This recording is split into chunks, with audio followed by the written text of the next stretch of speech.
Hello नाजरीन, अस्सलाम वालेकुम रहमतुल्लाहि वबरकातुहू। मैं यूसुफ रज़ा और आप देख रहे हैं रज़ा रिख्ता। नाजरीन, सबसे पहले आपका इस चैनल पर इस्तकबाल करता हूं, स्वागत करता हूं, वेलकम करता हूं और उम्मीद करता हूं कि आप बखैर व आफियत होंगे और आपकी तैयारी भी अच्छी चल रही होगी। नाजरीन, आज फिर एक मैं नए वीडियो के साथ हाजिर खिदमत हुआ हूं।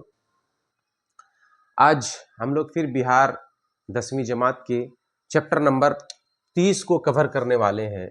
इससे पहले जो है 29 चैप्टर को मैंने रज़ा रेख्ता के चैनल प्लेलिस्ट पर जो है मैंने अपलोड कर दिया है। अगर आप नहीं देखे हैं तो आप देख लें ताकि आप अपनी तैयारी को और भी बेहतर बना सकें। तो आज चलिए चैप्टर नंबर 30 को हम लोग कवर करने वाले हैं। तो उससे पहले आपसे इल्तिमास है कि अगर आप चैनल पर नए हैं तो चैनल को सब्सक्राइब करें, लाइक करें, शेयर करें और कमेंट करना ना भूलें। तो आज चलते हैं। गज़ल है। उम्मीद है कि एक दो दिन में जो है ये सिलेबस कवर होने वाला है। उसके बाद इंशाअल्लाह ताला एकदम ग्रामर, उर्दू कवायद जो एकदम बेसिक से जो है वो हम पढ़ाने वाले हैं। पूरा शुरुआत से जो है उसको हम कवर करने वाले हैं। तो इरफान सिद्दीकी, इनके गज़ल है दस्ते आसाए मौजज़ा गर भी उसी का है ना। पहला मिसरा दे दिया जाता है, किसी भी गज़ल का पहला मिसरा दे दिया जाता है, कहा जाता है कि ये किनका गज़ल है। तो आप याद रखेंगे दस्त आसाए मौजज़ा गर भी उसी का है, गहरे समंदरों में सफ़र भी उसी का है। ये एक गज़ल है।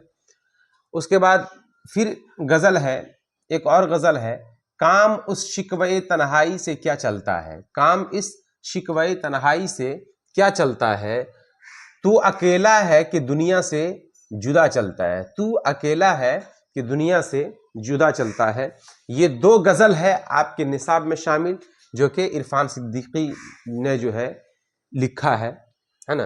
तो अब हम लोग बात करते हैं इरफान सिद्दीकी के बारे में, इनके नाम के बारे में, पैदाइश के बारे में, इनके क्वालिफिकेशन के बारे में। तो इनका असल नाम वो इरफान अहमद सिद्दीकी, इरफान सिद्दीकी का असल नाम था इरफान अहमद सिद्दीकी। इनकी पैदाइश के बारे में अगर बात करें, इरफान सिद्दीकी की पैदाइश के बारे में अगर बात करें तो 8 जनवरी 1939 बदायूं में। ये बदायूं पूछा जाता है कहाँ पे इनकी पैदाइश हुई, बदायूं। और साथ ही साथ 1939 भी याद रखेंगे कि 1939 में इरफान सिद्दीकी की पैदाइश कहाँ पर हुई, तो बदायूं में। इनके वालिद का नाम था मौलवी सलमान सिद्दीकी, मौलवी सलमान सिद्दीकी, ये भी आप याद रखेंगे। उसके बाद इनके वालिद का जो पेशा था, पेशे से ये वकील थे, है ना, वकालत करते थे। इनके वालिद जो है वो पेशे से एक वकील थे, है ना। उसके बाद दादा मोस्ट इंपॉर्टेंट हो जाता है कि दादा मौलवी इकराम अहमद शाद सिद्दीकी, मौलवी इकराम अहमद शाद सिद्दीकी इसलिए भी इंपॉर्टेंट, अहम हो जाता है, जो अपने वक्त के सर सैयद समझे जाते थे, इसलिए जो है ये अहम हो जाता है। इनके दादा मौलवी इकराम अहमद शाद सिद्दीकी जो अपने वक्त के सर सैयद समझे जाते थे, है ना, इल्म अदब में हर तरह से जो है इस कदर थे, है ना, बुलंदो बाला थे कि अपने वक्त के वो सर सैयद समझे जाते थे। कौन? तो इनके दादा। उसके बाद एमए, इन्होंने एमए कहाँ से किया? एमए इसलिए मैंने लिया है कि ये इमरानियात जो है कई बार पूछा गया है ना। इमरानियात में 1959 ईस्वी, है ना, किस मौजू में इन्होंने एमए किया? तो इमरानियात में। ये इमरानियात, ये वर्ड याद रखेंगे आप, इमरानियात में। इमरानियात में 1959 में इन्होंने एमए किया, इनका मौजू ये था, इमरानियात। उसके बाद एक और अहम चीज है कि दिल्ली से इन्होंने मास कम्युनिकेशन, है ना, मास कम्युनिकेशन में डिप्लोमा किया। दिल्ली से इरफान सिद्दीकी ने मास कम्युनिकेशन में इन्होंने डिप्लोमा किया। किसने? तो इरफान सिद्दीकी ने। ये चीज भी याद होनी चाहिए। उसके बाद 1962 ईस्वी में हुकूमत हिंद की इत्तलाआती सर्विस से वाबस्ता हो गए, मुलाजमत करने लगे, है ना। इत्तलाआती सर्विस में, कहाँ पे? इत्तलाआती सर्विस में जो है ये वाबस्ता हो गए, मुलाजमत करने लगे।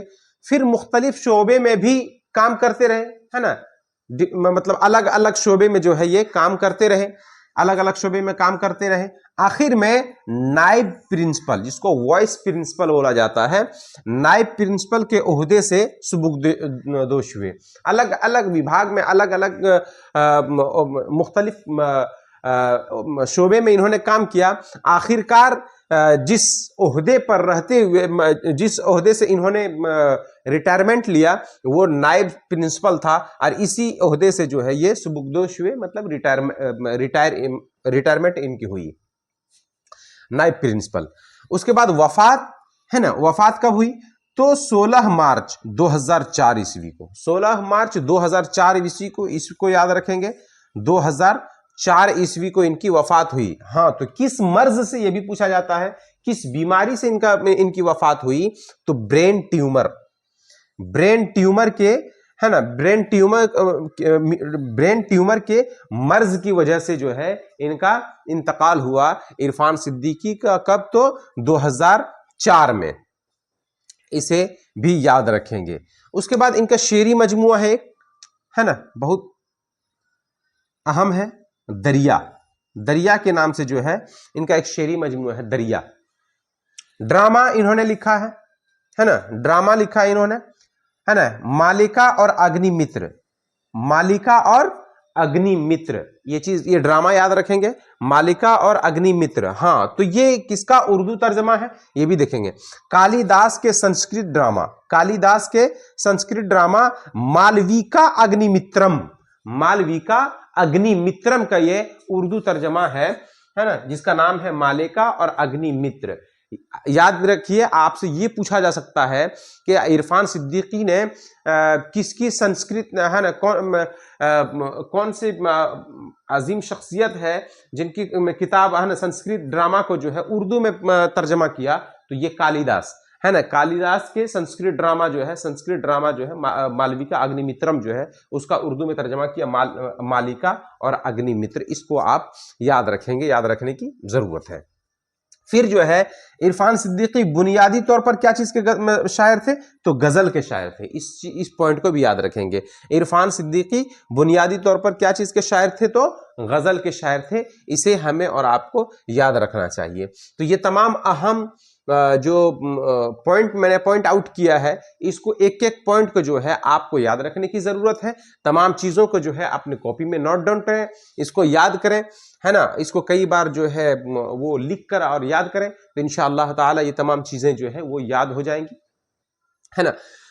अब इसके बाद इससे रिलेटेड जो सवालात हैं, इससे मुताल्लिक जो सवालात बनते हैं, उस पर हम लोग जो है वो नजर करते हैं और देखते हैं क्या क्या सवालात है। ऐसे तो सारी चीजें जो है वो अहम है, लेकिन फिर भी आपकी किताब के पॉइंट ऑफ व्यू से, आपकी किताब के बैक साइड में जो सवालात दिए हुए हैं, सिर्फ हम लोग उसको हल करते हैं, वरना ये तमाम चीजों से जो है वो सवालात बनते हैं। उस चीज को हम लोग देखते हैं। अब जो ये चैप्टर से सवालात बनते हैं उसको हम लोग कवर करते हैं।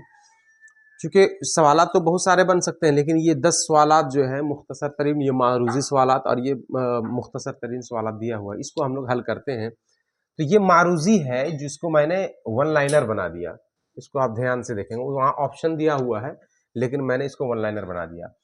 सवाल नंबर 1 है कि इरफान सिद्दीकी कब और कहाँ पैदा हुए? कब और कहाँ पैदा हुए? तो कब और कहाँ पैदा हुए, कहाँ इंतकाल हुए, ये चीज़ जो है वो अहम हो जाता है इम्तिहान के पॉइंट ऑफ व्यू से। तो इरफान सिद्दीकी कब और कहाँ पैदा हुए? तो 1939 ईस्वी बदायूं में। 1939 ईस्वी कहाँ पर? तो बदायूं में।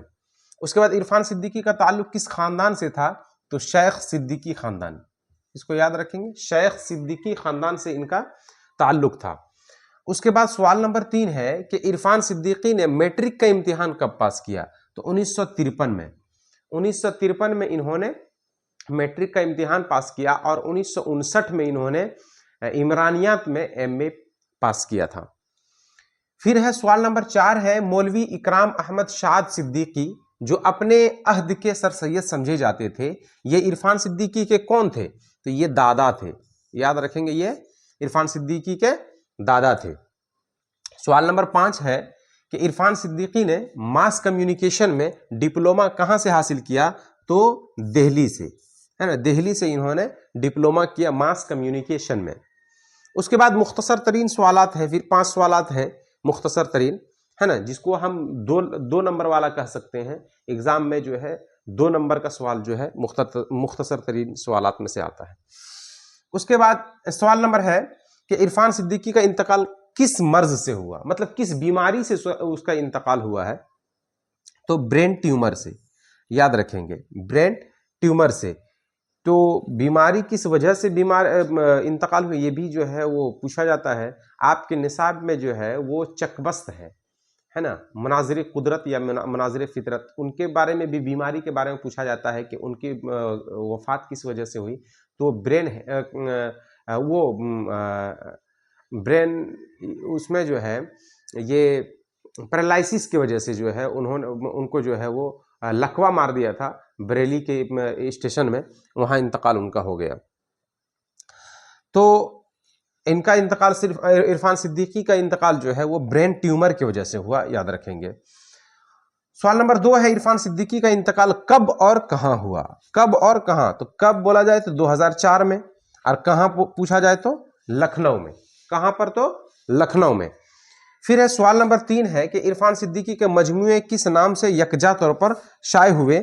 تو یہ دریا ہے نا, یہ دریا ہے, شاید ہو سکتا ہے یہاں جگہ کی وجہ سے آپ کو نہ دکھتا ہو, تو یہ دریا کے نام سے جو ہے وہ شائع ہوا.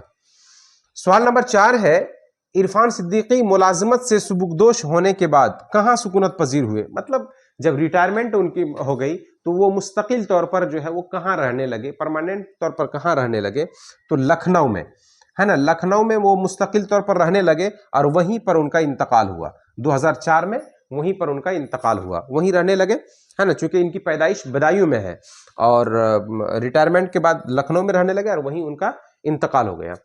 سوال نمبر 5 ہے کہ عرفان صدیقی نے کالی داس کا ڈرامہ, ہے نا, کس کا ڈرامہ, کالی داس کا ڈرامہ مالویکا اگنی مترم, مالویکا اگنی مترم کا کس نام سے ترجمہ کیا.